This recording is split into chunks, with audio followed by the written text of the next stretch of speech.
Break के बाद एक बार फिर आप सभी का स्वागत है। लोकसभा चुनाव को लेकर भारतीय जनता पार्टी की तैयारियां। बीजेपी की बैठक में लगातार दौर जारी बीजेपी में बैठकों का दौर लगातार जारी है। पहली लिस्ट में 100 उम्मीदवारों के नामों का ऐलान हो सकता है। लोकसभा चुनाव की तैयारियों को लेकर लगातार भारतीय जनता पार्टी बैठकें कर रही है। ऐसे में उम्मीद ये कि पहली लिस्ट जल्द ही जारी हो सकती है और पहली लिस्ट में 100 उम्मीदवारों के नामों का ऐलान हो सकता है। साथ ही पीएम नरेंद्र मोदी का नाम भी पहली लिस्ट में शामिल होने की उम्मीद जताई जा रही है। सूत्रों के हवाले से जानकारी मिल पा रही है। वाराणसी से चुनाव लड़ सकते हैं पीएम नरेंद्र मोदी। ज्यादा जानकारी के साथ सहयोगी आनंद जुड़ चुके हैं।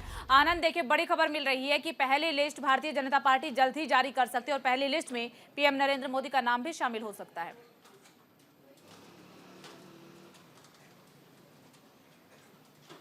आंचल, अगर बीजेपी की बात की जाए तो लोकसभा चुनाव को लेकर बीजेपी लगातार मंथन कर रही है। एक के बाद एक मंथन किए जा रहे हैं। जो आज बीजेपी के मुख्यालय में मंथन हो रहा है, दरअसल इस पूरी कवायद का नाम होता है कि BJP core committee. Core committee BJP की वो होती है जो स्टेट के तमाम बड़े लीडर्स, जिसमें अगर सरकार है तो वहाँ के मुख्यमंत्री, प्रदेश अध्यक्ष, संगठन मंत्री और उसके साथ वो तमाम बड़े नेता जो कि उस राज्य की राजनीति में वर्चस्व रखते हैं, वो इस वक्त बैठक चल रही है। दरअसल आज 9 राज्यों की कोर कमेटी की बैठक होनी है, जिसमें से 3 राज्य, जिसमें मध्य प्रदेश, उसके साथ साथ त्रिपुरा और उसके साथ राजस्थान से तमाम बैठकें खत्म हो चुकी हैं। उसके आगे होने वाली जैसे आसाम से लेकर तमाम वो 9 राज्य हैं, जिसमें बंगाल से लेकर तमाम 9 राज्य हैं, जिसमें अलग अलग नेता अपने अपने राज्य को नुमाइंदा आएंगे और बताएंगे कि लोकसभा तैयारी को लेकर उन्होंने क्या क्या नाम फाइनल कर दिए हैं। दरअसल आज वो लिस्ट लगभग तैयार कर ली जाएगी, जिसमें कल सीईसी की बैठक होगी। और अगर सीईसी की बात की जाए तो बीजेपी की वो कमेटी है जो आखिरी मोहर उन प्रस्ताव पे लगाएगी और उनके मोहर लगाने के बाद जो उम्मीदवारों की लिस्ट है वो कभी भी जारी की जा सकती है। तो दरअसल बताया जा रहा है जो पहली लिस्ट हो सकती है 1 या 2 के आसपास आ जाएगी, जिसमें लगभग 100 उम्मीदवार होंगे और जिसमें प्रधानमंत्री नरेंद्र मोदी का भी नाम होगा। एचएम अमित शाह के साथ साथ कई ऐसे नाम होंगे जो बड़े नेता हैं। और उनके साथ साथ अगर इस मीटिंग की बात की जाए, दरअसल इस मीटिंग को जो रखा गया है उसकी कवायद इसलिए की जा रही है कि लगभग बीजेपी कोशिश कर रही है उन तमाम सीटों पर, बीजेपी जिसमें पिछले चुनाव में हारी थी और जीती उन सीटों पर जिन पर मार्जिन कम था, उन दोनों सीटों को टारगेट करते हुए इस बार जो लिस्ट निकाली जाएगी, दरअसल कैटेगरी सी और डी कैटेगरी वाली सीटों की निकाली जाएगी, जिसमें लगभग 100 उम्मीदवारों के नाम होंगे। प्रधानमंत्री और एचएम का नाम इसलिए रखा जाएगा क्योंकि 2 बड़े नेता हैं और उनकी आगे ही जिस तमाम चीजें देखें कवायद आगे बढ़ते हुए तो कहीं ना कहीं जैसे पीएम का ऐलान होता तो एक मोरल सपोर्ट आता है, एक हाइक आ जाता है चुनाव में, जिसको लेकर बीजेपी सड़क पर उतरेगी। और उसके साथ साथ आज की बात कीजिए तो आज बहुत इंपॉर्टेंट और कल वो सीईसी होगी, जिसके मोहर लगाने के बाद यानी अप्रूवल देने के बाद कभी भी लिस्ट जारी हो सकती है, जिसको लेकर आप देखिए विपक्ष जहां अपनी सरकार बचाने को लेकर, सीट शेयरिंग को लेकर अभी तक मंथन कर रहा था, बीजेपी एक कदम आगे बढ़ते हुए बिल्कुल आनंद, बैठक जारी है और बड़ी खबर यही कि उम्मीदवारों के नामों का जल्द ही भारतीय जनता पार्टी ऐलान कर सकती है। चलिए, बहुत बहुत शुक्रिया आनंद आपका तमाम जानकारी साझा करने के लिए। और यूपी से इस वक्त की बड़ी खबर, अखिलेश यादव को सीबीआई का नोटिस। अवैध खनन मामले में नोटिस जारी किया गया है। सीबीआई ने अखिलेश यादव को कल यानी कि 29 फरवरी को पूछताछ के लिए बुलाया है। हमीरपुर से जुड़ा हुआ पूरा मामला है जिसमें अखिलेश यादव को नोटिस भेजा गया। देखिए 2019 से इस पूरे मामले को लेकर के सीबीआई जांच कर रही है। लगातार जांच का दायरा बढ़ता जा रहा है और अब ये जो जांच का दायरा है अखिलेश यादव तक पहुंच चुका है। अवैध खनन मामले में सीबीआई का नोटिस मिला है।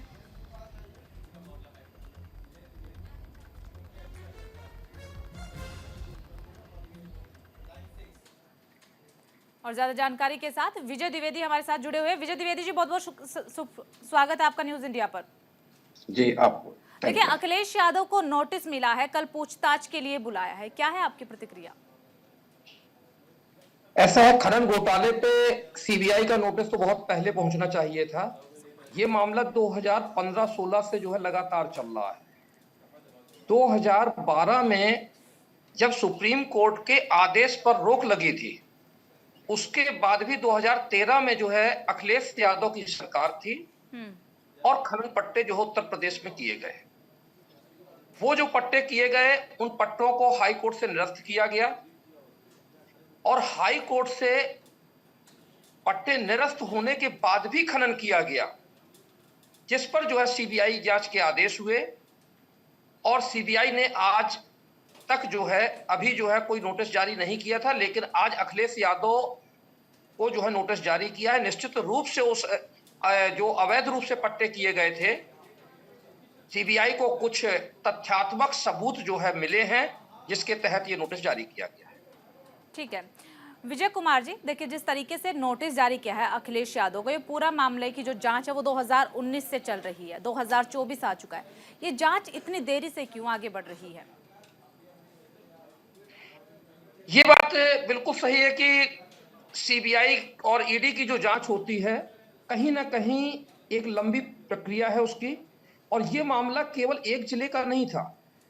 इसमें उत्तर प्रदेश के हमीरपुर से अवैध पट्टे किए गए, और हमीरपुर से जो पट्टे किए गए उस समय मुख्यमंत्री अखिलेश यादव थे, और अखिलेश यादव के कार्यकाल में जनपद हमीरपुर का पहला पट्टा किया गया। उसके बाद एक ही दिन में 17 पट्टे किए गए, जिसमें ठीक है विजय जी, माफी के साथ आपको रोकना चाहूंगी, आप बने रहिएगा हमारे साथ, आपसे आगे भी बातचीत करेंगे, लेकिन फिलहाल यहाँ पर वक्त हो चला एक छोटे से ब्रेक का, फौरन हाजिर होंगे।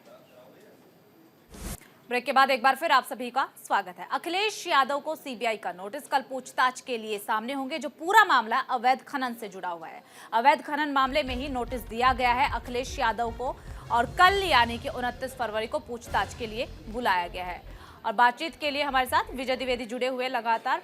विजय जी, देखिए जिस तरीके से अखिलेश यादव को नोटिस दिया गया है, अक्सर हम देखते हैं कि सीबीआई या ईडी की तरफ से नोटिस दिए जाते हैं, लेकिन विपक्ष के नेता गैर कानूनी बता देते हैं, नेताओं की तरफ से कहा जाता है गैर कानूनी, या फिर कुछ भी हवाला दिया जाता है कि हम व्यस्त हैं, हम नहीं आ सकते और पूछताछ के लिए नहीं पहुंचते हैं। अगर कल अखिलेश यादव भी ऐसा ही कुछ करते हैं तो फिर आगे क्या? अवैध खनन के मामले में मामला ये है कि अखिलेश जी को ये बताना होगा कि आखिर जो है खनन पट्टे किए गए वो उनकी स्वीकृत उसमें थी या नहीं थी, और सीबीआई को इसकी आवश्यकता है कि खनन पट्टे जो जनपद हमीरपुर में हुए, और सबसे पहले जो है 13 पट्टे हुए, 13 लोगों को पट्टे दिए गए और कुल 17 पट्टे थे। वो अखिलेश यादव का कार्यकाल था, मुख्यमंत्री थे और खनन विभाग उनके पास था, और इसी को एग्जाम्पल के रूप में लेकर अवैध खनन के लिए जो है ये पट्टे किए गए, जो कि सुप्रीम कोर्ट के आदेशों का उल्लंघन था।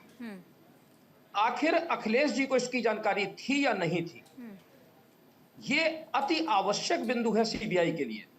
इसलिए सीबीआई ने जो है इनको नोटिस जारी किया है, और ये बहुत दिनों से सीबीआई जो है इनसे पूछताछ करना चाहती थी।